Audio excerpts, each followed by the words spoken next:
Welcome to In the Community with Tiffany Kay. And we're back with In the Community. I'm Tiffany Kay, and this week my special guest, I'm so excited to talk about this, is dealing with the Children's Tower at VCU. And I know that's not going to make a lot of sense right now, but we're going to get into it because I have Jeniece, the Vice President of Operations for Children's Hospital of Richmond at VCU with me. How are you doing this morning? I am doing fantastic. Oh, I love the energy. Thank you so much for being on with me today. Thank you for having us. Of course. And, I already know you're pretty excited about this. And that's why I just want to let you take it away. Children's Tower, Richmond's newest home for pediatric inpatient emergency and trauma care. It's a lot of big words, but let's simplify it down. What exactly are we talking about? So we are talking about 500,000 square feet of inpatient care plus 500,000 square feet of outpatient care for a total of 1 million square feet dedicated solely to the care of children. Our children's pavilion, which housed ambulatory services for quite some time, has been here since 2016, and on April the 30th, 2023, we opened our inpatient tower with 72 beds, inpatient beds, 21 emergency room exam bays, 6 operating rooms, 2 procedure rooms, imaging, all dedicated for children. That's amazing, and that's a lot of square footage to have this all dedicated for children. And, I love just hearing that a hospital is solely dedicated to a lot of the patients who are younger, because a lot of times, you always think of a hospital for adults, and we're going in and we're getting these scary procedures, and you have more problems as you get older. As we all know, health sometimes disintegrates as you get older, but you don't think about those times where there's children in the hospital. And so I know families might not know when they'll need the care, but now they know where to go, correct? Absolutely. We say here that you may not know when, but now you will know where. There are so many diseases of childhood, right? So from things like just common broken bones or respiratory illnesses. And so we take care of that all the way up to very complex things like childhood cancer, complicated surgeries, complicated procedures, trauma care. So we have the experts here to take care of the full gamut of the clinical needs of children. Wow. And I have to ask, I love the fact that you have so many different specialties able to help out children, no matter what the problem may be. But how did this idea, this vision come about, and how was it completed? Oh, wow. So this has been, I think, the desire and the vision for many in the Richmond, Virginia metro area for a long, long time. So 30-plus years, we've been talking about the need for this kind of facility that is solely dedicated to the care of children. We've had the experts and the people for many years, and we've actually been able to grow that expertise and what I like to call our bench strength over time. But it really has been the leadership and the vision of our president, Elias Newjar, combined with the support from the community, and in particular the Children's Hospital Foundation, which is our philanthropic arm, that has enabled us to be able to do this. And so, for us, this really signals our commitment to really putting children first, and it enables us to provide an environment that is healing so that, children can come in and really be treated like children. Our team members who have dedicated their careers to caring for children have an environment that really reflects the level of expertise and the care and the compassion that they give every day. And so when we talk about how this came to be, really in terms of execution, it was the involvement of members of the community. We had parents, we had children, all involved, our team members all involved from the very beginning as we started to talk about what the building needed to look like, how the building needed to operate, how, where we needed to have certain features and what those features should be. All of that came from the ideas and the kind of the input from the community. And so children chose the colors that you will see in the building. Oh, Our wow. our families talked about the amenities that we should have in the building. Our team members talked about the kinds of spaces that they needed. Our surgeons talked about the things, the equipment, and the types of procedures that the building needed to be able to support.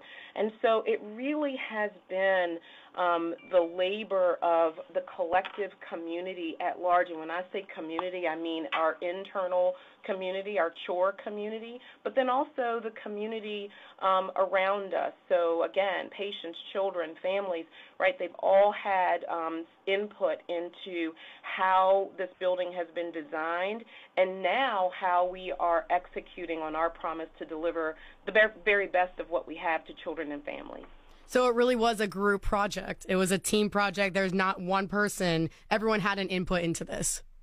Yes, we had, probably hundreds of team members, community members, key members of our kind of support team members. When I talk about support team members, we have great partnerships in the community with folks like Ronald McDonald House Charities, the Ask Foundation, Connor's Heroes. So our community partners have been at the table with us planning this facility all the way. So yes, it's been absolutely a collective work and effort of the community that's been able to bring this together. And I'm speaking with Jeniece, the Vice President of Operations for Children's Hospital of Richmond at VCU. We're talking about the Children's Tower, Richmond's newest home for pediatric inpatient emergency and trauma care. And Jeniece, you mentioned something earlier that I wanted to go back to. You were talking about the amenities that the families got to have an input on and the patients. And as we said before, a hospital isn't always the place that you necessarily think of to go to, that you really want to go to as a child. So what are the things that made it a little more homey, a little more special and unique to allow those families to have that calming atmosphere? Oh, so I'm so proud of the way that our team member has executed on that, because we know as people who have dedicated our lives to the care of children and families that it is not just the child that we are caring for. We are caring for the entire family, and that means parents, guardians, grandparents, aunts, uncles, siblings, right? So it's the entire family that is oftentimes rallying around that child. And so when you are designing a building like we have, you need to give some thought to how you make sure that the family members also have the space they need to be able to take care of themselves, to be able to step away while not being too far away. And so we've done things like in the room, we have a family zone with a sofa that folds out, that's built into the family zone area, but it folds out at night so that families can get rest there at the bedside. During the day, when you fold that up, it's got a little table that pops up so that they can sit there and get work done or have a nice meal with one another. And then on every floor, we have 3 inpatient floors. On every floor, there is a family zone. So there is a family shower, restroom. There's a consult room where the family can step away from the bedside and talk to our provider team, whether that is our physicians, it might be members of our nursing team, if we need to have a family meeting, it might be our social work team if we need to talk about how we can help with making sure that some of the more complex needs are met as the child and the family transition home. And then there's also a space where families can go and just get a cup of coffee, get some water, refresh, again, without having to leave the building. And then what we also have is a family gym. So sometimes being able just to work out a little bit of stress while you're here it does all the world for being able to kind of refocus. And so we have a family gym that has a treadmill, an elliptical, a rowing machine, some free weights, some mats. So again, that families can kind of practice a little bit of self-care while they are here. On every floor, we have some quiet rooms. So again, what our families told us during the the planning process was that it was important to be able to step away, maybe take a phone call without everybody else hearing what was happening, to be able to maybe hop on a Zoom meeting because they need to continue to work while they're here. So we've created those spaces that enable them to do that. And then I'm really excited that later this summer, our Ronald McDonald House Charity Space is going to be coming online, where we will have 4 sleep rooms. So those will be private sleep areas with bathrooms, so that for our most critically ill children, or for children, families and children that maybe live a little ways away, that if the family needs to really just step away from the bedside, again, not go too far, but really get good, solid rest, because it is hard to sleep in the hospital, they'll be able to use those spaces. There's a multi-purpose room. There's a room where they will be able to also get like a haircut and, again, take a call for work if they need to, a servery, so that as we have meals being served, they would be able to do that. And then we have laundry facilities on site so that our Ronald McDonald House Charities partners can help families get their laundry done. So we've thought about every aspect of what it would mean to be here in the hospital, to be a parent who may or may not be able to, stop working, or may or may not have that level of support around us that we would all hope that we have, so that we are really trying to work to fill that gap and make sure that while the parents are here, that they can really be focused on their child and helping their child heal. Wow, you made that sound like such an inviting area that you actually want to go to. And I don't mean that in a bad way, of course. We just all know that hospitals are not necessarily your first place to go. Absolutely. They aren't. No one wants to go to the hospital. No one really thinks that they're going to be, in an accident or get news that your child, has to be admitted to the hospital. And so, we want to make sure that when that happens, that they have the support that they need so that they can, again, really just focus on helping their child heal, on being able to bring, in the Ronald McDonald House Charity Space, we'll be able to support siblings coming in as well. And so we want to make sure that as much as we can, nothing is normal about being in the hospital, but as much as we can, we want to take some of that burden off of the families and try to normalize, if you will, that hospital experience. And I'm sure for anyone who's been in the hospital or had family members, just hearing the little details that you had, such as the sleep rooms or the bed or the couch that folds out into a bed and then folds back up for a table, or taking a step away just to take a call. Those are all the little things that help keep not only the child to have a normal experience, but also the parent to have that moment to step away. So I think it's amazing what you all have been able to do, and the fact that you actually focused on the patient and the family's needs when it comes to being able to heal in that process. You also have something a little unique about the Children's Tower as well. As I understand, it's the region's only level 1 pediatric trauma center and emergency room with 24/7 access to any pediatric specialist a child may need. Is that correct? That's absolutely correct. And so the Level 1 Trauma Center designation is offered in 2 ways. So the American College of Surgeons comes in. They do a rigorous review of all of our staffing, our supplies, our space, our systems. And so and then they evaluate us based upon some very rigorous criteria. And then if we meet the criteria, they will designate us as a Level 1 trauma center, or verify us, as a Level 1 trauma center. The state also has a pediatric Level 1 trauma center designation, and we are verified at both the state level as well as through the American College of Surgeons. And that's really important to us because we know that having someone from the outside come in and look at what we are doing here, again, look at our systems, evaluate our staffing, evaluate the levels of expertise that we have, the services that we're able to provide. That's important for us because that's how we get better. More importantly than that, it's also about our outcomes. And so they come in and they look at all of our outcomes over a period of time to help us understand where we have the opportunity to get better, where we are meeting the standard and where we might be exceeding the standard. And so we here at the Children's Hospital of Richmond at VCU are very committed to making sure that we're delivering the best of what we have and who we are. And so subjecting ourselves to that kind of rigorous review is very important. And so we have a trauma bay that is able to care for up to 4 children at a time, and it's always set up for 2. We have the ability to quickly expand to 4, and so we take care of the region's most complex traumatic injuries to children. And so most often that's, most often it's motor vehicle accidents or other accidents, ATV accidents. It could be broken bones, and so head injuries. And so those are the types of things that we see. We treat, from a trauma perspective, roughly about 500 children last year came to us who needed to be admitted.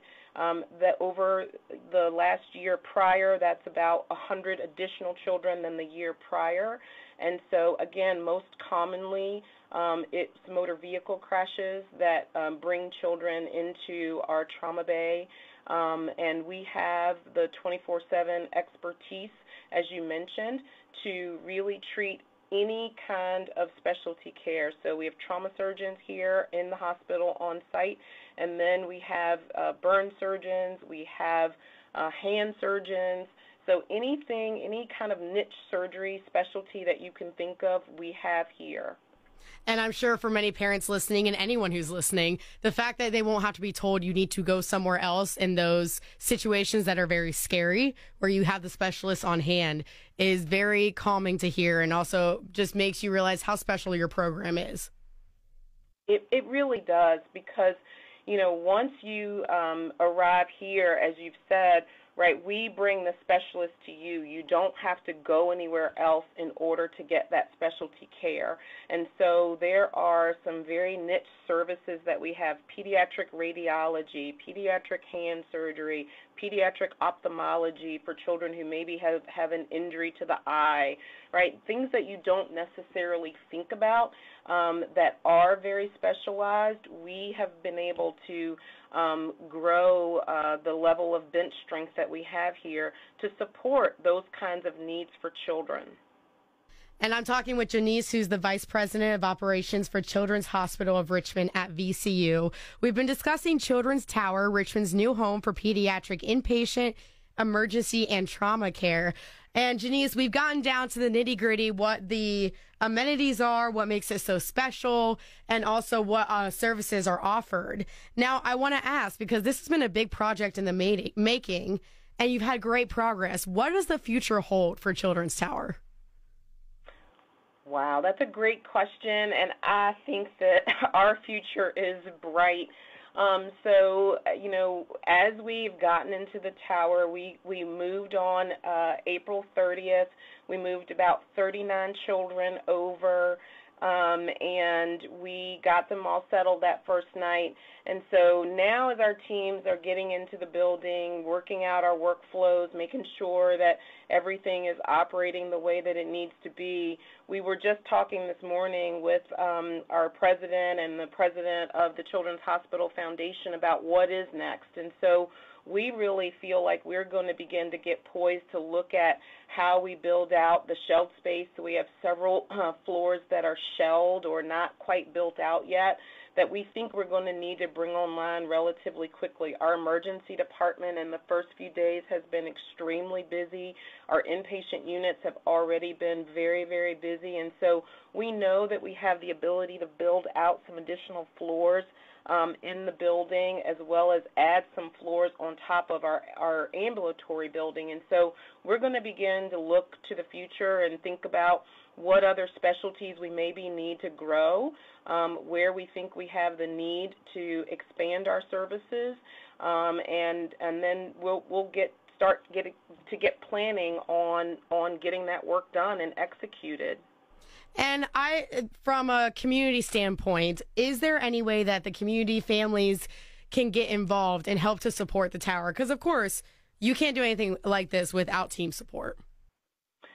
No, you can't. You cannot do anything like this without the community support, without the support and really the dedication and commitment of our team. I'll tell you, on Move Day, we had over 100 volunteers who came in to help us, serving in different roles, such as what we called safety observers, as they monitored the route that the children were traveling through our Sky Bridge from our old facility into the new facility. They were operating elevators. They were helping us clean equipment that needed to be reused between children. And so, that to me was the beginning of what I think our potential is around volunteerism here at Children's Hospital of Richmond. And so we have a number of different needs. I think we absolutely will need support from volunteers from everything from supporting our Child Life program and our Child Life specialist to supporting our front desk operations and helping to greet families. I think that, we are now at a point where we want the community to be able to come in and be very proud of what we have here. And so we will be making, over the next several weeks, a very deliberate request of the community, because we want to make sure that experience of volunteerism is rewarding for them as well, for the volunteers as well. And so as we get into the space and we kind of figure out more of what our needs are, we will be making a very deliberate reach out and request to volunteers for some very specific needs that we have. But we are already seeing some things, and so our Child Life team, who is really dedicated to support of the child and the family while they're here, I was actually just talking with them about this, and so they're beginning to identify what their needs are. We need people to come in and help support our playrooms, to help support, our family rooms and our family spaces. And so we'll be making sure that we get that request out there through our volunteer services office.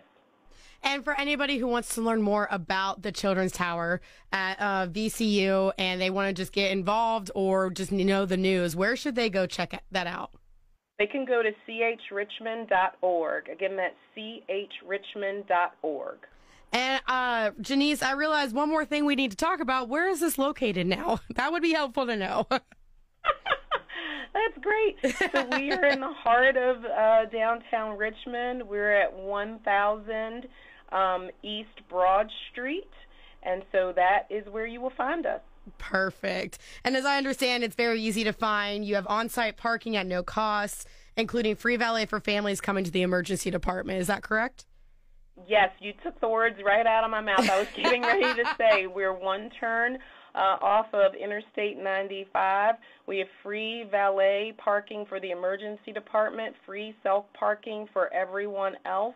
And so we make it very, very easy. The parking is located under the building, and so we are right here. Everything is all attached, so no need to really worry about parking when you come down here to visit or when you come for an appointment. That's amazing, and I think I'm on my mind reading status is on point today. I'm just saying.